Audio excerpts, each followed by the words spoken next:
Hello everyone. It's been a while since I've sat down and made a video. I'm sorry about that. My phone died. 2024 was an absolutely crazy year, so I thought what better way to make a return to this channel than by doing a bit of a recap. Today, I am absolutely honored to be bringing you guys my official list of the top 10 wackiest white boys of 2024. Without further ado, let's just jump right into it. Getting us started at the top of the list is number 10, Jimmy Carter. Dude. What? You are not going to believe this. The United States government just overwhelmingly agreed to make a change faster than they ever have in our entire lives. Really? That's awesome. I know, right? Wait, what's up? It is a good change, right? Right? You know, it's... Right? I have a question for everybody. Welcome to the White House. Who wants to go to the Four Seasons Orlando? We're Costco guys. Of course we go shopping while eating a chicken bowl. Doesn't make sense. What is gender studies? You gotta give it that pop for the kids. And all that.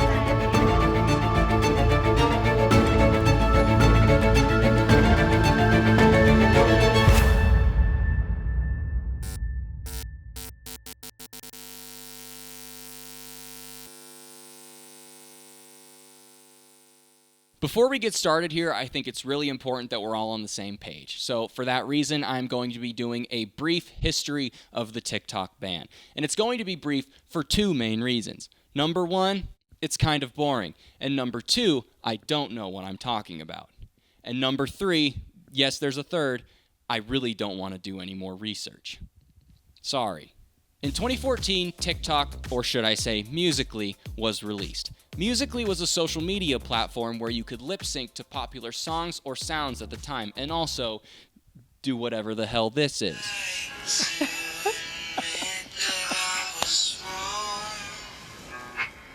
And we will show that in a little bit. Anyways, Musical.ly became extremely popular amongst kids and teens, and it remained that way for a few years up until enter ByteDance, a Chinese tech company that owned their own social media platform that was extremely popular in China. In 2017, ByteDance purchased Musical.ly. They wanted to take the best parts of both of the apps they now owned, mash them together, and make one new app. And that's what they did. ByteDance's platform and Musical.ly made sweet, sweet love, and about 9 months later, TikTok was born. It took a while for TikTok to escape the reputation that Musical.ly left it, but eventually, it did. You could post anything on TikTok, not just lip syncing in this. Seriously, what the fuck is this? Over the years, TikTok became popular, like really popular. And this was mostly in part due to its algorithm. I know, scary word. Bear with me. The TikTok algorithm is bar none one of the greatest algorithms that this world has ever seen. TikTok's algorithm knew me more than I knew me. In fact, it knew most of its users that well, and that's why it remained so popular. TikTok dominated the social media charts and became one of the most used platforms ever, now boasting more than 170 million users in the US alone. Within about 5 years following the rebrand of Musical.ly, a vast majority of the world finally agreed on something. TikTok was great, and life was good. He's right behind me, isn't he? I'm sorry, everyone. I'm sorry. In 2020, this guy gets the ball rolling on a potential TikTok ban, citing it as a national security threat, but also as a punishment for COVID, I guess. That narrative didn't stick around for long, however, and soon the whole national security threat thing took the lead. I guess the sentiment here was, no ByteDance, you can't harvest our people for data, that's our job.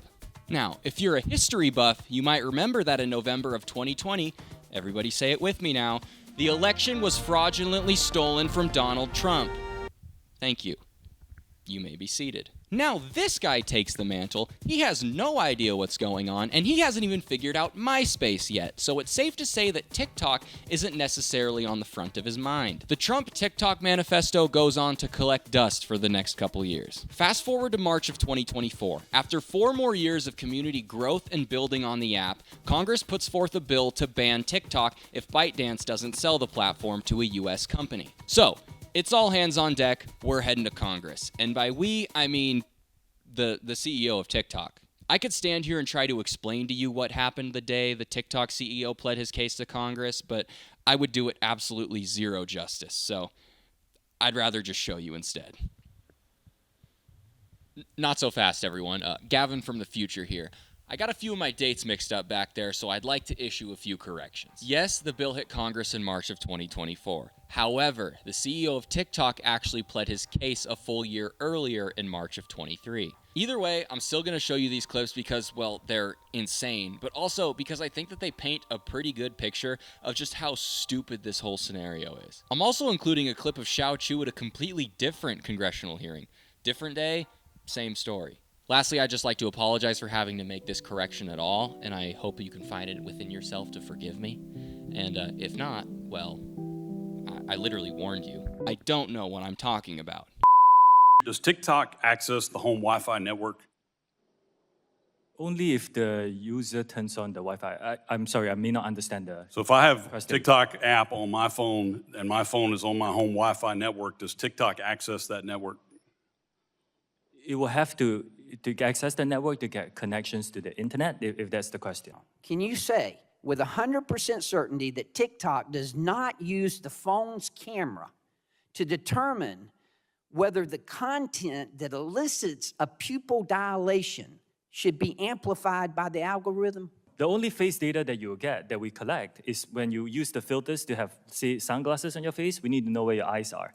And Why that- do you need to know what the eyes are if you're not seeing if they're dilated? And that data is stored on your local device and deleted after use if you use it for facial. Again, we do not collect body, face, or voice data to identify our users. I find that hard to believe. You said today, as you often say, that you live in Singapore. Of what nation are you a citizen? Singapore. Are you a citizen of any other nation? No, Senator. Have you ever applied for Chinese citizenship? Senator, I served my nation in Singapore. No, I did not. Do you have a Singaporean passport? Yes, and I served my military for two and a half years in Singapore. Do you have any other passports from any other nations? No, Senator. Have you ever been a member of the Chinese Communist Party? Senator, I'm Singaporean. No. Have you ever been associated or affiliated with the Chinese Communist Party? Yeah, so in summary, we have people who don't know what Wi-Fi is deciding what apps we're allowed to have on our phones. Surprising absolutely no one, Xiao Chu's pleas fall on deaf ears, the House and the Senate both pass the bill, and somebody waves a shiny pen in front of Biden's face and he signs the dotted line. That brings us to here. It is January 14th as I am recording this, and as the January 19th deadline approaches, it's looking like this is the end of the road. ByteDance obviously isn't going to sell because why the hell would they? If they do for some reason, or if some other miracle is performed and TikTok is saved, then I have wasted a lot of time on this video. This guy who started this whole thing appears to maybe be backtracking now. I really don't know. Only time will tell. But in the meantime, there's only one thing I can do. Donald Trump, if you can hear us, please, Donald Trump, please save me. Please save me, Donald Trump, please. I'm asking you. Well, that's really all for the recap, so I think I'm going to go back inside. Cut.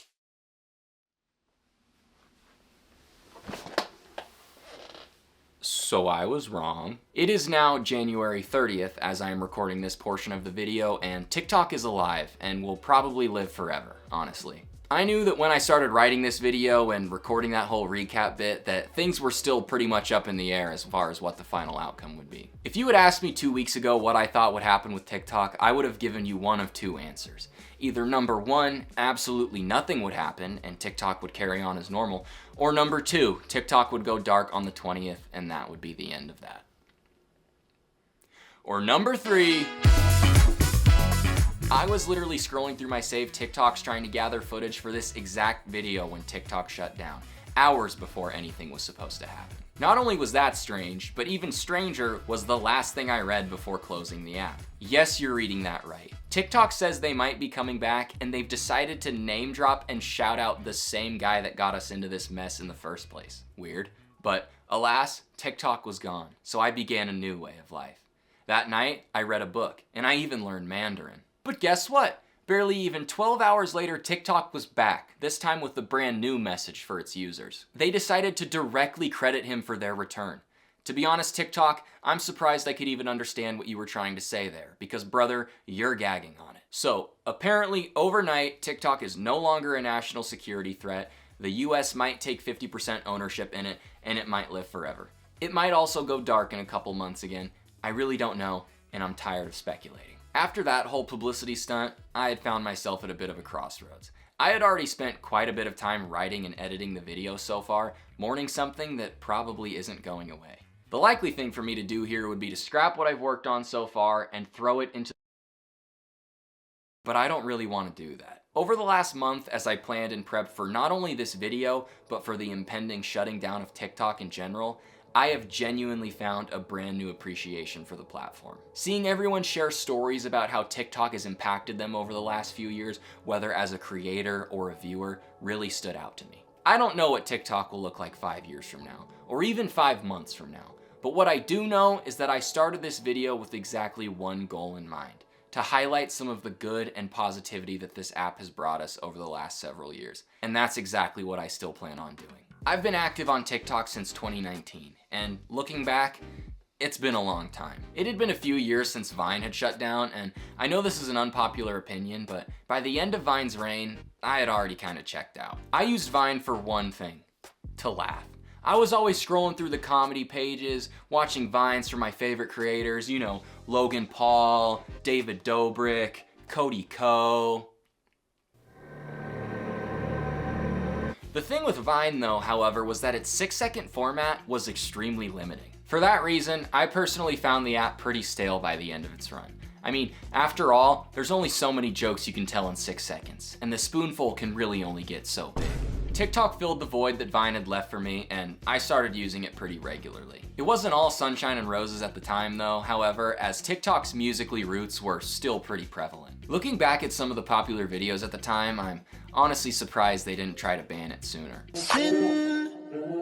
Sin City was a maybe. It would be extremely unfair of me to make this huge tribute to TikTok and then just spend a good portion of it exclusively ragging on one of its most important eras, because the truth is, early TikTok had its gems too. As the communities of TikTok got more and more accustomed to what was popular within the app, people were trying everything, and a lot of it was working. I obviously didn't see every single TikTok that went viral back then, so I can only speak for what I know personally, but man, those early days were special. You could be watching one of the most absurd comedy sketches you could possibly imagine one moment, and then turn around and start watching a genuinely breathtaking short film the next. I understand that from an outside perspective, you might hear about TikTok and immediately assume that all the content on there is the skibbity riz sigma gyat brain rot, and yeah, that is a lot of it, but I do believe that the creativity of some of these TikTok creators cannot be overstated. And I feel somewhat qualified to say that because I tried it myself, like a lot. Consistently, over the last 6 years, I have posted to TikTok trying various different things across several different accounts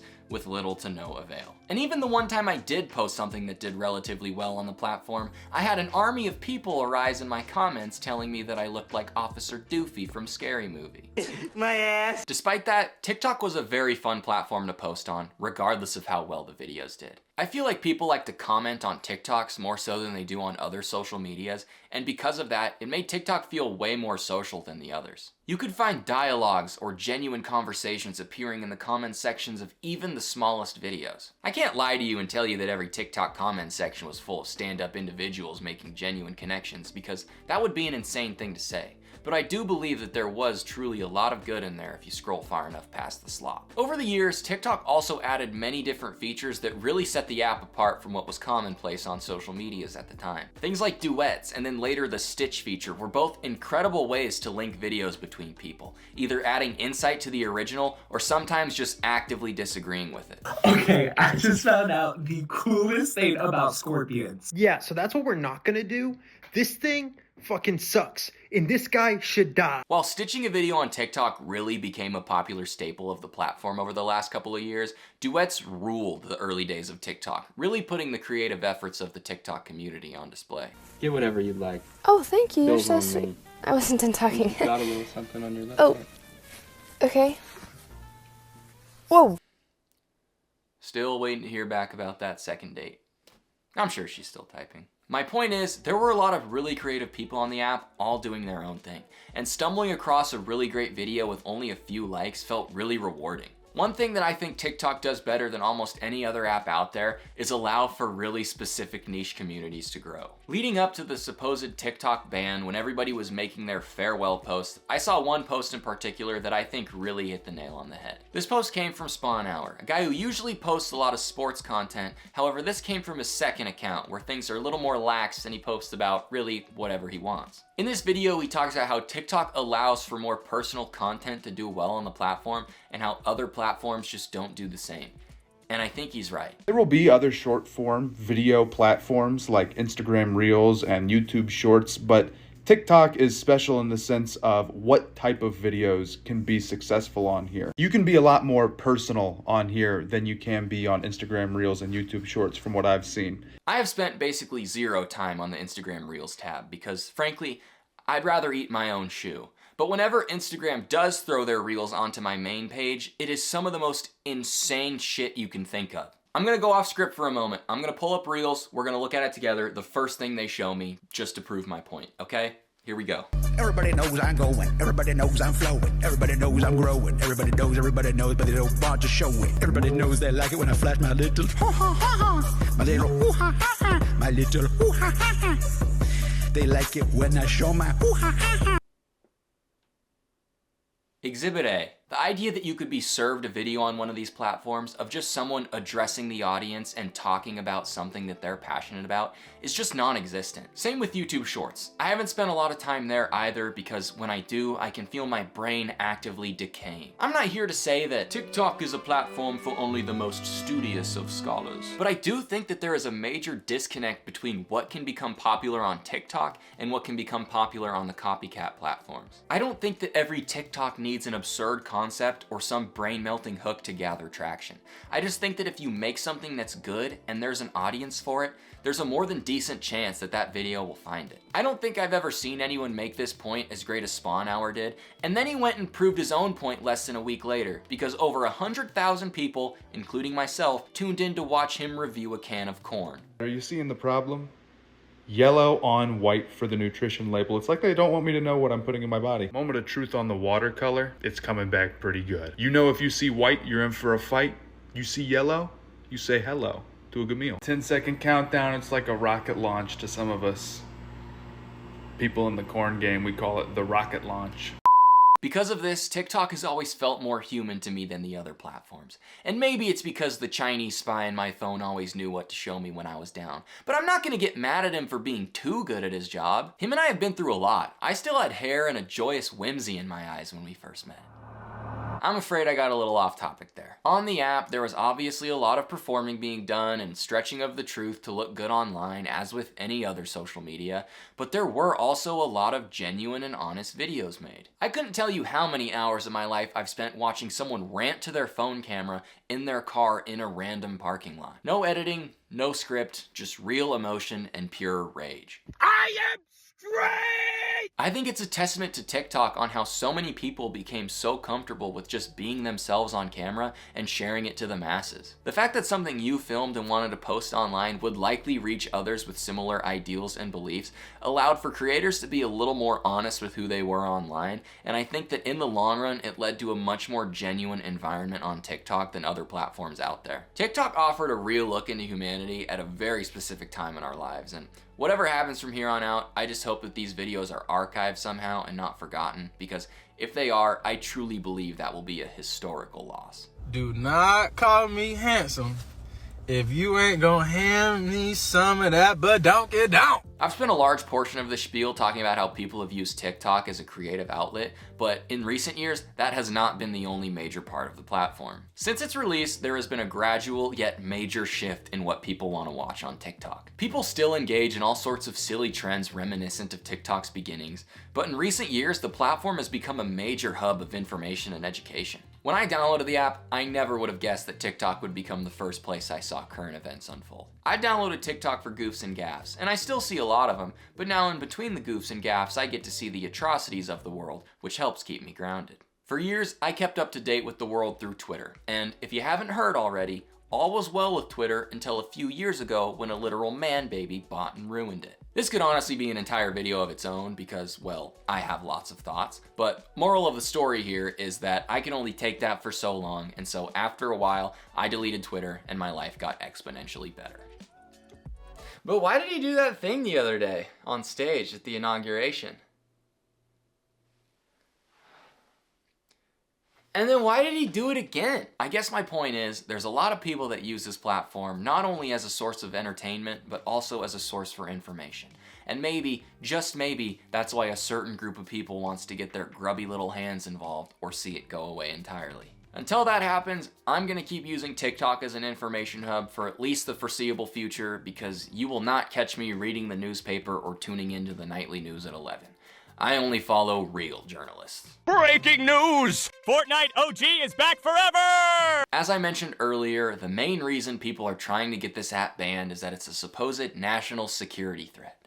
And frankly, I don't give a shit. What could they possibly do with my data that would actually affect me? Why should I care if some organization in China knows that I spent 18 hours last year watching Charles Barkley highlights? And no, I'm not talking about basketball. I got 2 words for you. Steve Nash and Chris Paul. Must-see TV. That's more than 2 words. You didn't say 2 words. You said quick to the point. To prove that I actually don't give a shit about what they know about me, I will now be sending a bucket of my own spit and hair directly to China, where they can use my DNA to do whatever their little hearts desire. However, national security issues are not the only downside that gets brought up when talking about the negatives of TikTok. A lot of people have said that TikTok is frying the attention spans of our youth, and yeah, probably. I've been watching soap cutting videos the entire time I've been recording this video. But I don't think that this is a TikTok exclusive problem. I think that this literally occurs on every single platform that's designed to hold our attention as long as possible. So to cherry pick which ones have negative effects that matter and which ones that don't seems pretty stupid to me. Despite that, I am going to give one counter argument to this. It's not perfect, but I think it is worth mentioning. When TikTok was first released, the maximum length of video you could post was 60 seconds. A few years later, they extended it to 3 minutes. A year later, to 10. And the other day, I came across a 51-minute long video taken from a concert. I didn't watch it, obviously, but I'm sure someone did. I'm pretty sure you could upload the entirety of Over the Hedge to TikTok these days, and it would probably be fine. This raccoon has to find a bunch of food for this bear or else the bear will fucking kill him. Yes, I think that there is probably a problem with doom scrolling on TikTok for hours at a time with your brain completely shut off. But I have found myself regularly captivated by lengthy videos on the platform, regardless of how long they are.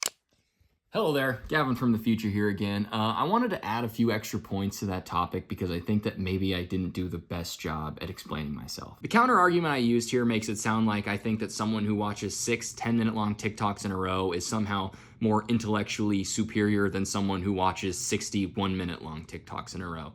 And I don't think that's the case. I just wanted to make that counterpoint to the specific argument that TikTok has damaged our brain to the point where we can only watch 15-second videos that are quick and punchy with no downtime. This is a topic that deserves way more attention and thought than what it's getting in my video, but I am literally the least qualified guy for this. I mean, I've been watching soap cutting videos the entire time There are a lot of genuinely great long-form content creators here on YouTube, and as TikTok has grown and extended its scope, I'm starting to see a lot of that kind of content on there as well. I mean, you can post 16:9 videos now and watch them in full screen.